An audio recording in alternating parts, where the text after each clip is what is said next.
কক্সবাজারের উখিয়ায় গহীন পাহাড়ে মিলল সন্ত্রাসী গোষ্ঠী আরশার গোপন আস্তানা সন্ধান, যেখান থেকে আরশার গ্যাং কমান্ডার সহ ৩ জনকে গ্রেফতার করে র্যাব ১৫ আর উদ্ধার করা হয় বিপুল পরিমাণ অস্ত্র ও গোলাবারুদ।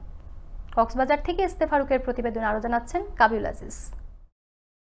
কক্সবাজারের উখিয়া নিস্তব্ধ পাহাড়, সম্পূর্ণ মানবশূন্য এক পাহাড়। কুতুপালং ক্যাম্পের পাশের এই নির্জন পাহাড়ে অস্ত্রসজ্জিত থাকে রোহিঙ্গা সন্ত্রাসী গোষ্ঠী আরশার সন্ত্রাসীরা। নির্দেশনা পাওয়া মাত্রই এই লাল পাহাড় থেকে হামলার উদ্দেশ্যে রওনা করে সন্ত্রাসী গোষ্ঠী আরশা। লাল পাহাড়ে সন্ত্রাসীদের অবস্থান জানার পর বুধবার রাতভর অভিযান পরিচালনা করে র্যাব। তারপর গহীন জঙ্গলের ভেতর থেকে আটক করা হয় আরশার গ্যাং লিডার ওসমানকে। তারপর আটক হয় আরশার আরও 2 সদস্য নেসার ও ইমাম হোসেনকে। নেসার ও ইমাম হোসেন।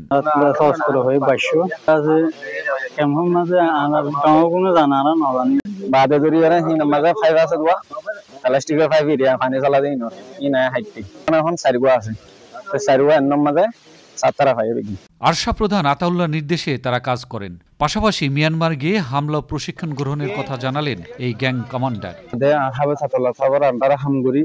তারপরে ইবাইয়ে উনতুজিয়ান হুকুম করে হুকুম আর পুরা করি এটা ইবাইয়ে কমান্ডার বানা দিয়ে কমান্ডার ইনে আর কি করে আরফা জামাতিও যেতার আরফা জামাতের যেতার মাচায়ে এতারাই আরফা জামাতে কি করে তার আর মারে।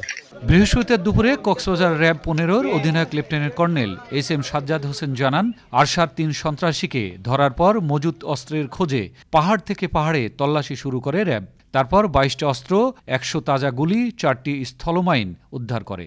ক্যাম্প 20 এক্সটেনশন সংলগ্ন যে পাহাড়ি এলাকা রয়েছে তাদের যে আরশার কমান্ডার আতাউল্লাহ জুনুনি এবং মাস্টার খালেদ যে সেকেন্ড ইন কমান্ড, তাদের নির্দেশনা অনুযায়ী মূলত এখান থেকেই তারা এই অস্ত্র গোলাবারুদ নিয়ে রোহিঙ্গা ক্যাম্পের ভিতরে প্রবেশ করে তারা এই অভিযানগুলো পরিচালনা করত।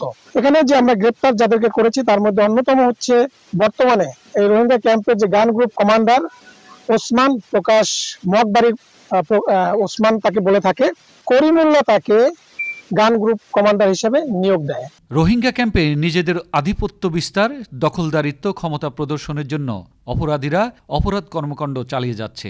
রোহিঙ্গা ক্যাম্পে 5 শতাধিক আরশা সদস্য রয়েছে। গেল বছর 83 জন বিভিন্ন স্তরের আরশা নেতাদের আটক করেছে আইনশৃঙ্খলা বাহিনী। কাবিউল আজিজ, আনন্দ টিভি, ন্যাশনাল ডেস্ক।